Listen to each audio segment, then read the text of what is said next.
Sunrise Park Ski Resort in Arizona has an elevation of 11,100 feet, a vertical drop of 1,800 feet, 1,200 skiable acres, and on average gets 250 inches of snow a year. And we showed up for 12 inches of that snowfall at Sunrise Park Ski Resort. Now this is the video series where we go to a brand new ski resort, we absolutely rip it, we shred it, we see what it has to offer, and then we come back here and I give the resort a score from 0 to 100. Now the reason why we give the resort a score is because I want to know who this resort is for, so we also give that as well. Now the way we're going to get that score from 0 to 100 is we're going to go over 10 categories. Now each category is going to get a score from 0 to 10. Now 0 is not applicable, meaning the resort doesn't have it at all. 1 is terrible, 5 is average, and 10 is best in the world, like literally best in the world. And that's just how we rate these resorts. I don't care where the resort is. This is how we handle resort reviews.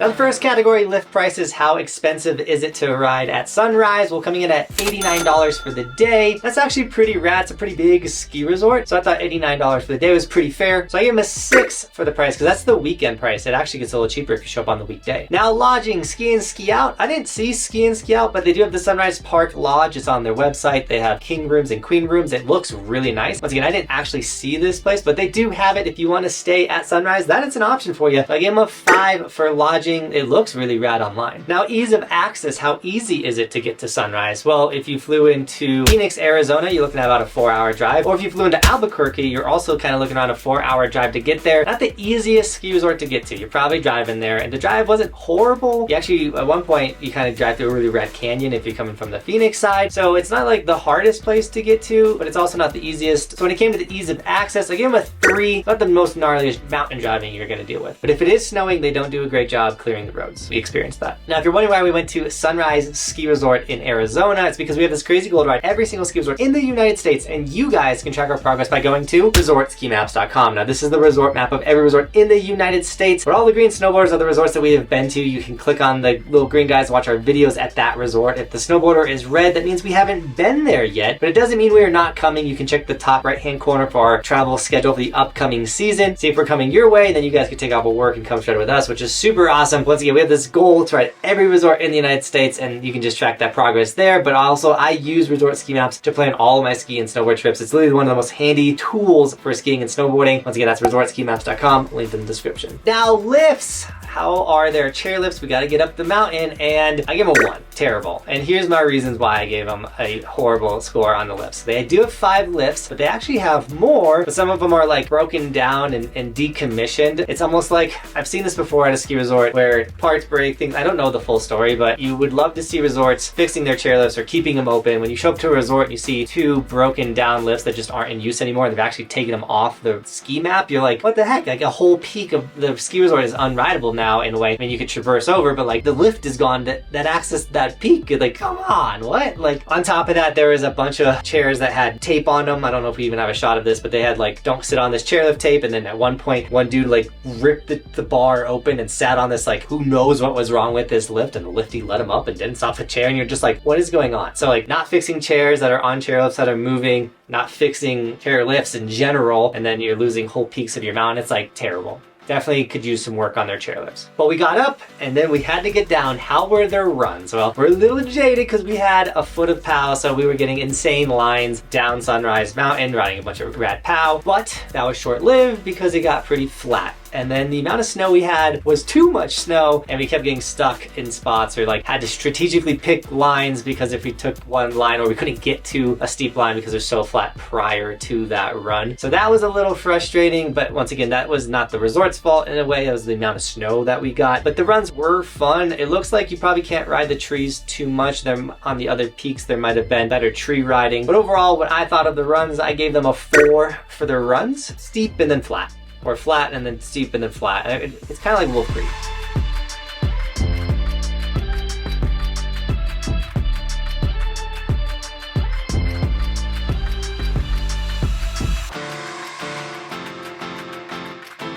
Now the terrain park. Sadly, even if they had one, it wouldn't have been open on the day we were there because once again, they got so much snow. But they didn't even have the park built yet. I talked to an employee. He said that they just didn't prioritize it, especially with how little of snow that they were getting, so the park wasn't built yet. I did find a bunch of videos online, and the park looks okay. From what I saw, it's like your normal mom and pop ski resort terrain park. So I gave them a 3 for that. You know, like a lot of ride-on features, not the biggest features. It's not 40-foot jumps. They do build jumps though. I saw that they had a hip, so they built some fun features. So a 3 for the park. Now, if you're enjoying this video and you want to support the dream, consider snagging one of my Evolution stickers. We do have a ski version for all the skiers out there, as well as hats, the shirts, any of our merchandise, guys. We have it all in Skier as well.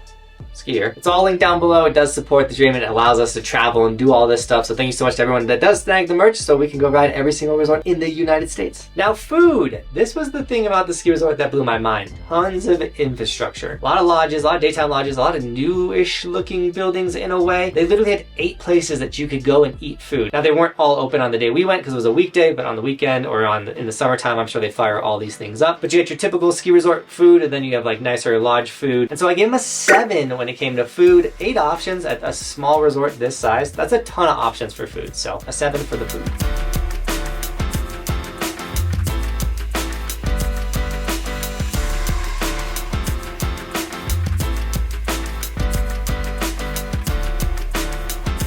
Now, views and scenery.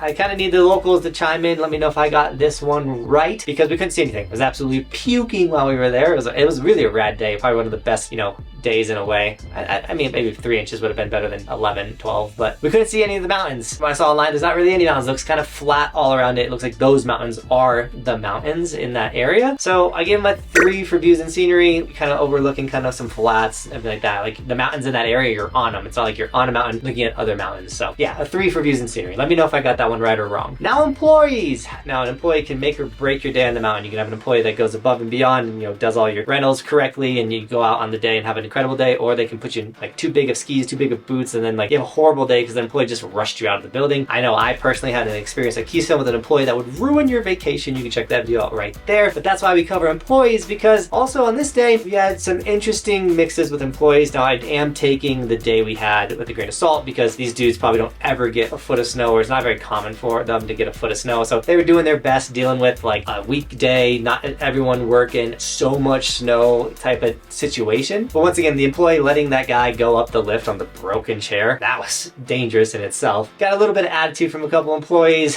Did meet one dude that was super rad, watched the channel, and he like stoked out the day. So like we had some really good experiences with people, and then we had some like kind of like grumpy people, but they're probably working their butt off, and like, you know, I give them a 4 for employees. They weren't that bad, but it was a unique, definitely a unique employee experience. But we also had a unique day there. Now, the last category, the would I go back factor, because if I wouldn't go back to a ski resort, why would I recommend it to you guys? And on the would I go back factor, I did give them a 3 on the would I go back, because I'd love to see their park, and there were these like black diamond steep runs that we wanted to do, but that is avalanche terrain, and they got enough snow that the avalanche danger was high, and that they just wasn't the move, and they didn't get it open that day. So I'd like to check that stuff out, but I'm not dying to go. If I was in the area, of course I'd go back to this ski resort, but a 3-hour drive from any of those cities to get there, I don't know.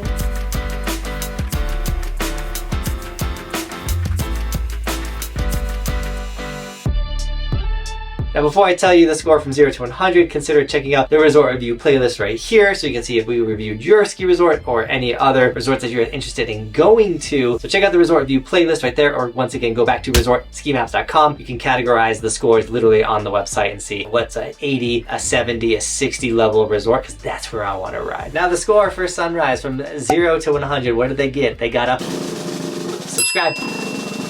A 39, which is not a bad score. It is a below average, but for Arizona, this resort rocked. Once again, we showed up with an incredible powder day. Had a great day, but who is this resort really for? I would say it's for beginners, someone that wants to learn to ski or snowboard for the first time. Families, you know, if you got 2 or 3 kids and you want them to just have a safe place to ride and always show up at the same, like an easy spot, this is a great resort. And then the intermediate run rider, someone that's like just got past beginner and they like want to bomb some pretty decently long runs and push their skills as an intermediate rider, that's kind of who this resort is for. But with all that being said, Team Buckhouse, thank you so much for shredding with me today, and as always, thanks for watching. Keep evolving. We'll see you tomorrow in another video. It is daily on the channel. We do stuff like this daily.